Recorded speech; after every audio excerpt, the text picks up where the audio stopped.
Bismillahirrahmanirrahim. Assalamualaikum warahmatullahi wabarakatuh. Perkenalkan, nama saya Lola Fratinia. Saya dari Prodi PG PAU semester 3. Di sini saya akan sedikit mempresentasikan hasil dari rangkuman materi mengenai pemurnian dan pembaruan di dunia muslim. Pemurnian dan pembaruan di dunia muslim. Gerakan pembaruan merupakan gerakan pemurnian yang dilakukan sang pembaru dengan mengusung perlunya tafsir Islam murni untuk kepentingan zamannya. Lalu selanjutnya ada pengertian pemurnian dan pembaruan. Yang pertama, pendapat menurut Ahmad menjelaskan bahwa pembaruan atau pemurnian yaitu barang yang diperbarui pada mulanya pernah ada dan pernah dialami orang lain. Barang itu dilanda zaman sehingga menjadi usang dan ketinggalan zaman, dan barang tersebut juga kembali diaktualkan dalam bentuk kreasi baru. Selanjutnya pendapat Salimi dan juga kawan-kawannya. Yang pertama berpendapat bahwa pembaruan itu identik dengan istilah modernisasi atau tajdid. Tajdid dalam pengertian etimologis atau harfiah berarti pembaharuan, sedangkan dalam pengertian istilah atau terminologis, tajdid berarti pembaruan dalam hidup keagamaan baik berbentuk pemikiran maupun gerakan. Dalam kaitan dengan pembaruan Islam, tajdid memiliki dua pengertian, yaitu yang pertama tajdid dalam bidang akidah dan ibadah mahdhah. Dalam bidang ini, tajdid diartikan pemurnian dengan jalan kembali pada pedoman mutlak yaitu Al-Quran dan Sunnah Rasul, atau bersih dari bid'ah, syirik, khurafat, dan juga tahayul. Yang kedua, tajdid dalam muamalah duniawiyah. Dalam hal ini, tajdid diartikan memperbaharui interpretasi atau merumuskan kembali ajaran Islam sehingga Islam tidak terkesan ketinggalan zaman. Dalam ungkapan lain, tajdid berarti modernisasi atau interpretasi baru terhadap ajaran Islam. Harun Nasution juga mendefinisikan pembaruan Islam sebagai upaya-upaya untuk menyesuaikan paham keagamaan Islam dengan perkembangan baru yang ditimbulkan kemajuan ilmu pengetahuan dan juga teknologi modern. Dengan demikian, menurutnya, pembaruan dalam Islam bukan berarti mengubah, mengurangi atau menambah teks Al-Quran maupun teks Al-Hadis, melainkan hanya mengubah atau menyesuaikan paham atau keduanya sesuai dengan perkembangan zaman. Selain itu, pembaruan dalam Islam dapat pula berarti mengubah keadaan umat agar mengikuti ajaran yang terdapat di dalam Al-Quran dan juga Al-Sunnah. Hal ini perlu dilakukan karena terjadi kesenjangan antara yang dikehendaki Al-Quran dan juga kenyataan yang terjadi di masyarakat. Lalu selanjutnya, kemajuan peradaban Islam juga dalam berbagai bidang sekitar abad ke-7 sampai dengan abad ke-10 Masehi, Islam berkembang dengan pesat, meliputi wilayah-wilayah yang sangat luas dengan penguasaan ilmu pengetahuan, peradaban, dan juga kebudayaan yang sangat maju dan tinggi, yang berdimensi rahmatan lil alamin. Lalu selanjutnya, secara pengklasifikasian periode kemajuan peradaban Islam sejak era awal dapat dilihat sebagai berikut. Yang pertama ada dinasti Umayyah. Pada dinasti ini tercapainya yaitu yang pertama berdirinya perguruan tinggi seperti Universitas Iskandariyah dan juga Universitas Naisabur. Lalu ada juga munculnya tokoh-tokoh mujtahid besar di bidang fikih seperti Imam Abu Hanifah. Lalu selanjutnya yang kedua ada dinasti Abbasiyah. Dalam dinasti ini yang pertama itu ada terhimpunnya para cendekiawan dalam satu forum Darul Hikmah. Lalu ada lahirnya tokoh-tokoh cendekiawan muslim seperti Al-Kindi, Al-Farabi, Ibnu Sina, Abu Ali Al-Hasan, Ibnu Daud, dan lain sebagainya. Lalu selanjutnya dinasti Umayyah di Spanyol. Dalam hal ini pengembangan ilmu pengetahuan, peradaban, dan juga kebudayaan seperti berdirinya Istana Alhambra, Masjid Cordoba, dan juga lain sebagainya. Lalu dinasti yang selanjutnya ada dinasti Fatimiyah.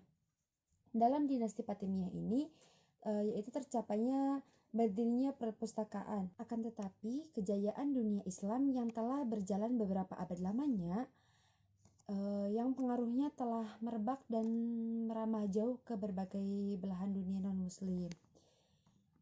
Jadi pada akhirnya juga mengalami kemunduran. Berbagai macam krisis yang sangat kompleks telah menerpa dunia Islam, diantaranya adalah krisis dalam bidang sosial politik. Dalam hal ini jika mereka kehilangan kemakmuran material yang mereka miliki dahulu, hal ini adalah karena mereka tidak mengindahkan separuh hukum Tuhan. Untuk menghilangkan cadar yang menutupi dunia, perlu ditegaskan bahwa wahyu Al-Quran itu bersifat rasional secara sempurna, dan ajaran Nabi Muhammad mengandung kemungkinan yang tak terhingga ketika umat Islam hidup menurut ajaran agama yang mendorong untuk berpikir dan juga memiliki akal yang kritis. Islam tampak sebagai obor kemajuan. Selanjutnya ada krisis dalam bidang keagamaan. Dalam krisis ini berpangkal dari suatu pendirian, sementara ulama jumhur yang menyatakan bahwa pintu ijtihad telah tertutup. Menurut pandangan ini, untuk menghadapi berbagai permasalahan kehidupan umat Islam cukup mengikuti pendapat dari imam mazhab. Nah, pandangan jumhur ini mengakibatkan lahirnya sikap memutlakkan semua pendapat imam-imam mujtahid, seperti memutlakkan pendapat Imam Malik, Imam Abu Hanifah, Imam Syafi'i, Imam Ahmad bin Hanbal, dan imam-imam mujtahid yang lainnya juga. Pada hal ini, pada hakikatnya imam-imam tersebut masih tetap manusia biasa, bukan manusia maksum yang tidak akan lepas dari segala kesalahan. Pengakuan dari para imam mujtahid bahwa pendapatnya tidak lepas dari kemungkinan salah serta melarangnya untuk dipeganginya secara mutlak dapat disimak dari fatwa mereka. Dari zaman keruntuhan dunia Islam, dunia pendidikan pun terkena getahnya juga.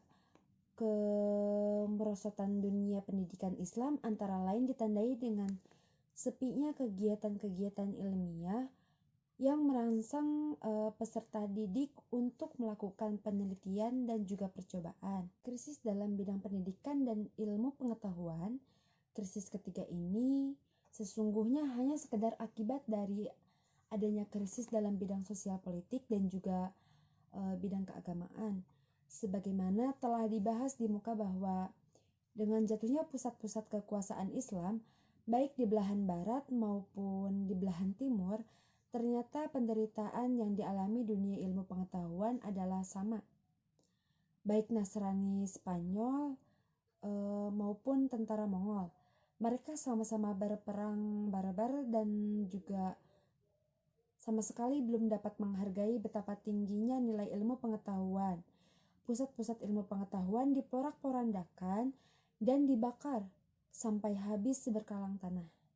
Selanjutnya Sayyid Jamaluddin Al-Afghani Samaluddin menunjukkan dengan jelas perbedaan antara sosialisme Islam yang didasarkan pada cinta dan kasih sayang, penalaran, dan kebebasan dengan sosialisme komunis yang didasarkan pada kebendaan atau materi yang mandul dari kisah sayang yang akhirnya menimbulkan perasaan benci-membenci.